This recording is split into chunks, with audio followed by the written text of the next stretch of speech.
A North Georgia family goes a year without seeing the man of their house. Police marked David Abbott missing on this day last year and have since had no luck finding him.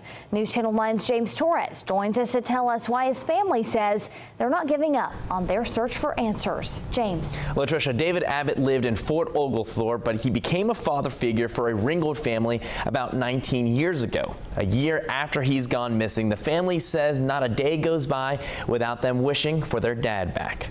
Inside any home, he was goofy. Daughters will describe their dads in a classic way. He listened to that like rock music, and he would like bang his head, like his hand on the steering wheel, and like move his head. It was just the funniest thing ever. Regina Snyder's boyfriend became a father figure to her son, grandson, and her twin daughters almost 20 years ago. I think Kelly was maybe one. Last year, another man entered their lives, Lieutenant Steve Blevins of the Fort O Police Department, for a different reason. Missing persons case on David Abbott has been missing 1 year today. This is David Abbott, a man with paranoid schizophrenia.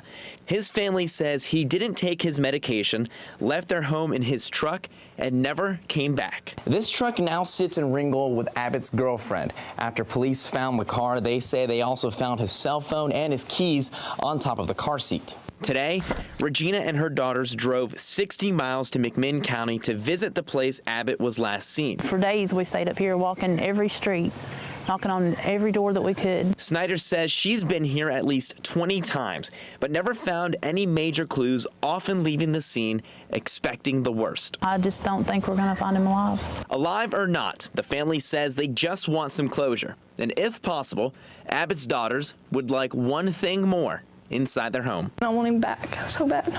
I want my dad back.